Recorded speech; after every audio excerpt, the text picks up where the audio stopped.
Hello. YouTube channel Math Brother by Sumit Kumar.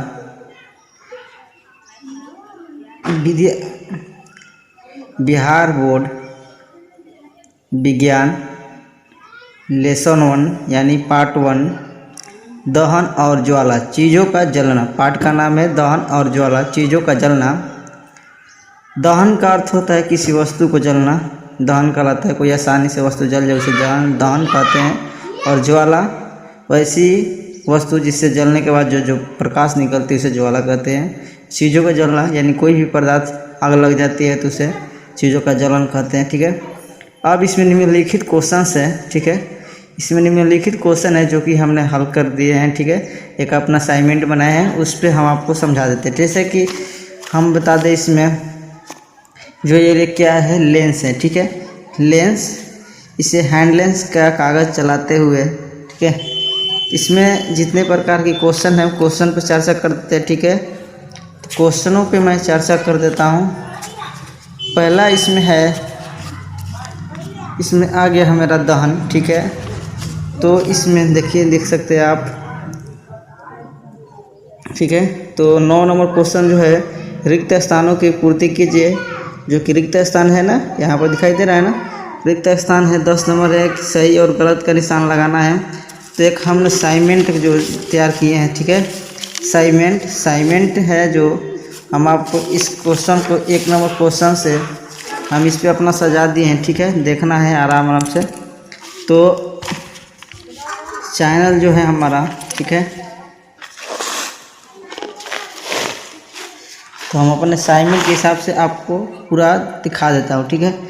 तो पहला है दहन और ज्वाला चीज़ों का जलना। पाठ का नाम है। उसके बाद क्लास 8 का है और चैनल मेरा है Math Brother by Sumit Kumar यानी साइंस यानी विज्ञान। ठीक है। लेसन 1 इधर कोड नाम में दिए हैं लेसन 1। ठीक है। तो पहला क्वेश्चन हमारा है, पहला क्वेश्चन है कि रिक्त स्थानों की पूर्ति कीजिए। ठीक है। तो पहला जो है रिक्त स्थानों की पूर्ति कीजिए। तो पहला है वह न्यूनतम तापमान का नंबर, वह न्यूनतम तापमान जिस पर कोई पदार्थ जलना प्रारंभ करता है तो उस पदार्थ का कहलाता है। यानी कि भर दिए है ज्वलन ताप। क्या इसका आंसर होगा? तो ज्वलन ताप इसका आंसर हो जाएगा। ठीक है। दूसरा है कि कमरे के ताप पर, रिक्त स्थान है, कमरे के ताप पर आग पकड़ लेता है। यानी कि कौन सा फास्फोरस है? तो सफ़ेद फास्फोरस जो है कमरे के ताप पर आग आसानी से पकड़ लेता है। ठीक है। कमरे के ताप पर आसानी से आग पकड़ लेता है। कौन सा? तो सफ़ेद फास्फोरस हमारा आंसर हो जाएगा। ग नंबर है कि मोम एक हाइड्रोकार्बन है जो और से मिलकर बनी होती है। यानी इसका मतलब जो खाली स्थान पे किस किस चीज़ का मोमबत्ती जो है एक हाइड्रोकार्बन है, किन किन चीज़ों से मिलकर बनी होती है? तो पहला हो जाएगा जो हाइड्रोजन और कार्बन से मिलकर बनी होती है। यानी कि मोम जो एक हाइड्रोकार्बन जो हाइड्रोजन और कार्बन से मिलकर बनी होती है। ठीक है। घ नंबर है ईंधन के जलने पर कौन सा गैस बनता है? ठीक है। तो हमने इसका आंसर है कार्बन डाइऑक्साइड यानी कि कोष्ठ में CO2 और जलवाष्प बनता है। कोई भी पदार्थ जलने पर, कोई भी ईंधन जलने पर क्या उत्पन्न होता है?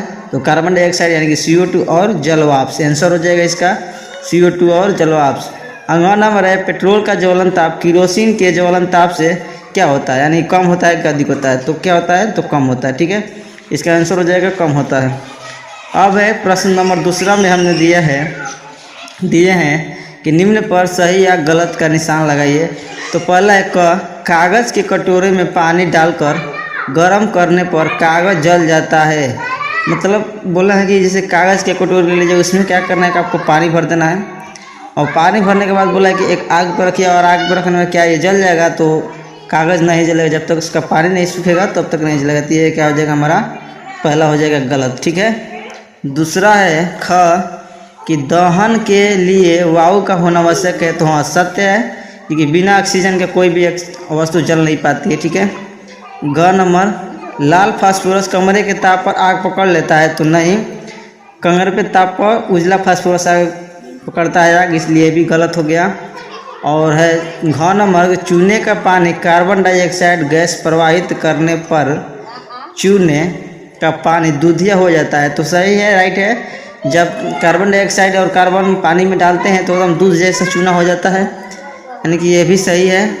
और अगला नंबर है कि अम्ल और सोडियम बाइकार्बोनेट की प्रतिक्रिया कर कार्बन डाइऑक्साइड गैस बनता है। तो हाँ, ये भी बनता है, प्रतिक्रिया कराएंगे तो कार्बन डाइऑक्साइड गैस बनता है।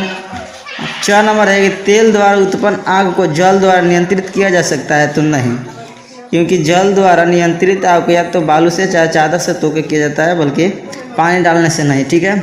अब तीसरा नंबर क्वेश्चन है, बहुत ही बेस्ट वीवीआई में दिया है कि फास्फोरस कितने प्रकार का होता है और कौन कौन। ठीक है, फास्फोरस कितने प्रकार का होता है और कौन कौन। तो पहला इसका आंसर है कि उत्तर दिए हैं कि फास्फोरस 3 प्रकार का होता है।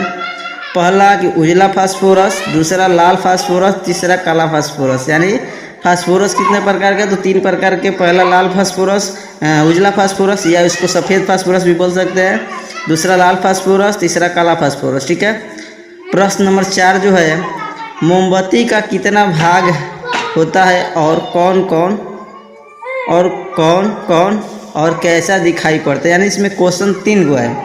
पहला है कि मोमबत्ती कितना भाग होता है और कौन कौन सा होता है और ये कैसा रंग का दिखाई पड़ता है। ठीक है, जलने के बाद कैसा रंग का दिखाई पड़ता है, क्वेश्चन यह है। तो मोमबत्ती का 3 भाग होता है। पहला बाहरी भाग, तो इस कैसा दिखाई दिया, क्वेश्चन में दे दिया छोटा रूप में। तो बाहरी भाग नीला और अदीप्त दिखाई देता है और यह सबसे गर्म होता है। क्या होता है, सबसे अधिक गर्म होता है। मध्य भाग, यानी कि दूसरा हो गया मध्य भाग, पीला और चमकीला और दीप्त क्षेत्र होता है। इस भाग में पूर्ण दहन नहीं होता है। ठीक है, पूर्ण दहन नहीं होता है। अगला है आंतरिक भाग, यह काला रंग का होता है। यह आंतरिक क्षेत्र बत्ती के नज़दीक होता है। यह सबसे कम गर्म होता है। यानी कि तीनों है। मोमबत्ती का कितना भाग होता है, तो 3। मोमबत्ती का 3 भाग होता है। ठीक है, आप इसको फ़ोटो भी ले सकते हैं। ठीक है ना, सेट स्क्रीन करके आप इसको फ़ोटो भी ले सकते हैं। थोड़ा देर तक रख देते हैं, उसको बार कर लीजिएगा। ठीक है, तो मोमबत्ती का कितना भाग हो गया। ठीक है, तो 3 भाग, बाहरी भाग, मध्य भाग और आंतरिक भाग। मोमबत्ती का 3 भाग होता है। पहला बाहरी, दूसरा मध्य और तीसरा आंतरिक। जो कि पहला है बाहरी नीला और अदीप्त दिखाई देता है, दूसरा है पीला और चमकीला होता है और तीसरा काला रंग का होता है। ठीक है, अब इसके आगे क्वेश्चन है हमारा। आगे क्वेश्चन है,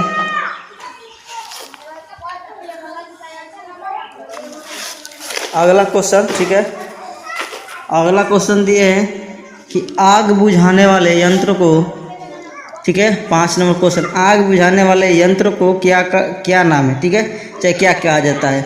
तो उत्तर दिए है, उत्तर में अग्निशामक यंत्र कहा जाता है। ठीक है, आग बुझाने वाला मशीन को अग्निशामक यंत्र कहा जाता है। प्रश्न नंबर 6 है कि अग्निशामक यंत्र का पटना में टेलीफोन नंबर कितना है। तो इसका नंबर होता है 101 या 0612 222 होता है। ठीक है। अगला है प्रश्न नंबर 7, माचिस बनाने का प्रयास सबसे पहले कब किया गया। ठीक है, तो उत्तर में होगा माचिस बनाने का प्रयास सन 1880 ईस्वी में किया गया था। ठीक है।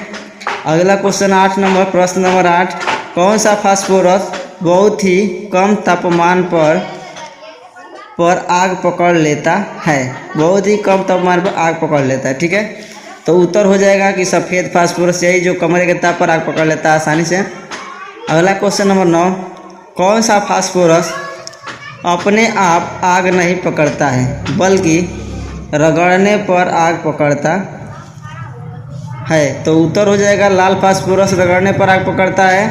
ठीक है, क्योंकि उजला फास्फोरस जो है अगर कमरे के ताप पर आग पकड़ता है, लाल फास्फोरस को रगड़ने के तभी ही आग पकड़ेगा, ऐसा नहीं पकड़ता है। ठीक है, क्योंकि माचिस जो हम यूज करते हैं ना, उस पर लाल और काला टाइप का रहता है ना, उसको जब तक रगड़ते हैं तभी माचिस पकड़ता है, लेकिन उजला फास्फोरस का बनेगा तो ऑटोमेटिक पकड़ लेता है। ठीक है, इस क्वेश्चन को याद रखना। प्रश्न नंबर 10 है, माचिस का जो रूप आज है उसके बनाने का शुरुआत कब हुआ। यानी कि जो आविष्कार, जो माचिस हम आज प्रयोग कर रहे हैं, उसका माचिस बनाने का प्रयास कब हुआ था। तो 1845 ईस्वी में लाल फास्फोरस के आविष्कार के बाद हुआ, यानी कि जब लाल फास्फोरस जब आविष्कार हो गया उसके बाद हुआ था। अगला क्वेश्चन प्रश्न नंबर 11, लाल फास्फोरस इस्तेमाल करके पहली बार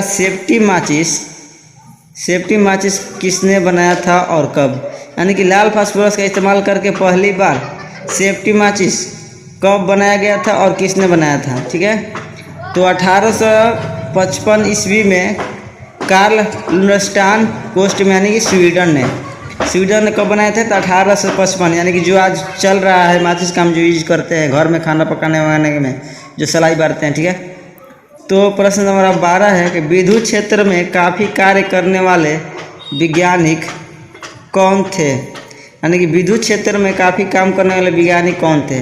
तो उत्तर में हो जाएगा हमारा माइकल फैराडे। क्या उत्तर में हो जाएगा? Michael Faraday. उत्तर में हो जाएगा माइकल फैराडे। ठीक है, क्वेश्चन नंबर 12 था। क्वेश्चन नंबर 13, माइकल फैराडे ने मोमबत्ती का इतिहास कब बताया था? यानी कि माइकल फैराडे ने शुरुआत में मोमबत्ती का इतिहास कब बताया था? तो उत्तर हो जाएगा हमारा 1860 ईस्वी में। अगला क्वेश्चन 14 नंबर, मोमबत्ती का निर्माण किस तत्व से मिलकर बना होता है? तो पहले ही रिक्त स्थानों में आ गया है मोमबत्ती किससे बना होता है। तो ये मोमबत्ती एक क्या है? हाइड्रोकार्बन है। मोमबत्ती एक हाइड्रोकार्बन है जो हाइड्रोजन और कार्बन से मिलकर बना होता है। मोमबत्ती क्या है? एक हाइड्रोकार्बन है जो हाइड्रोजन और कार्बन से मिलकर बना होता है। ठीक है, उसके बाद क्वेश्चन नंबर 15 है कि द्रव्य पदार्थ क्या है? बहुत ही छोटे छोटे रूप दिए हैं आंसर में। ठीक है, आपको लॉन्ग करना हो तो अपने आप से शब्द जोड़ सकते हैं। ठीक है ना, मेन पॉइंट हम लिखे हैं।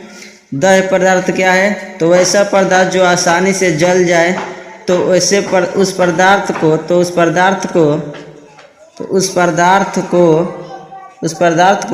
द्रव्य पदार्थ या दहनशील पदार्थ कहते हैं, जैसे कागज़, पेट्रोल इत्यादि। यानी कि द्रव्य पदार्थ का परिभाषा हो जाएगा कि वैसे पदार्थ जो आसानी से जल जाए उसे द्रव्य पदार्थ कहते हैं, या दहनशील भी पदार्थ कहते हैं। जो आसानी से जल जाए तो दहनशील भी। ठीक है, 16 नंबर प्रश्न है कि अद्रव्य पदार्थ। ठीक है, तो वैसा पदार्थ जो आसानी से आग नहीं पकड़ता है, अर्थात जो पदार्थ नहीं जलता है, उसे अद्रव्य पदार्थ या अदहनशील पदार्थ कहते हैं। जैसे कहने का मतलब अद्रव्य पदार्थ का मतलब होता है कि वैसी पदार्थ जो आसानी से आग पकड़ता नहीं है, तो वैसे पदार्थ को अद्रव्य पदार्थ या अदहनशील पदार्थ कहते हैं। जैसे लोहा, टीना, पत्थर इत्यादि क्या हो जाएगा? इससे एग्जाम्पल हो जाएगा।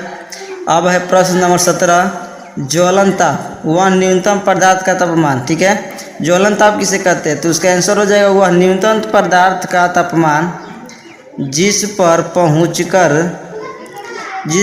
पहुंचने के बाद, ठीक है, पहुंचने के बाद कोई पदार्थ जलना शुरू कर देता है, तो उस पदार्थ को ज्वलन ताप कहते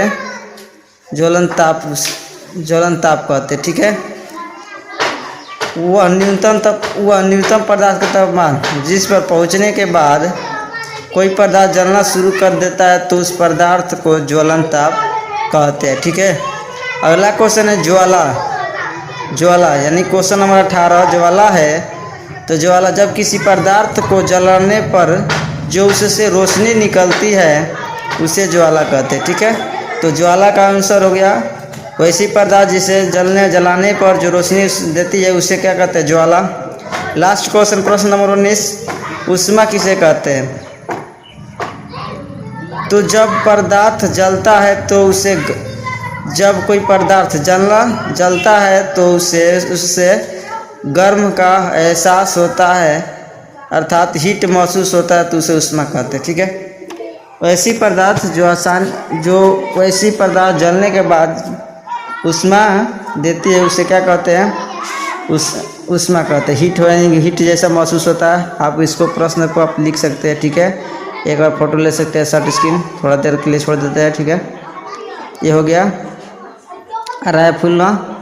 ठीक है, आप दे सकते हैं। ठीक है, उसके बाद हम प्लट दे रहे हैं, आप इधर भी चाहें तो ले सकते हैं शॉर्ट स्क्रीन। ठीक है, ये यहाँ पर देख लीजिए। ठीक है, बस इतना ही। अगले वीडियो पार्ट 2 का डलाएगा। क्वेश्चन पार्ट 1 में इतने ही है, इससे आगे नहीं दिया है। बस पार्ट 1 में काफ़ी क्वेश्चन दे दिए हैं। फास्फोरस हो गया, मोमबत्ती के प्रकार हो गया, ठीक है। और परिभाषा भी हो गया छोटा छोटा रूप में, ठीक है।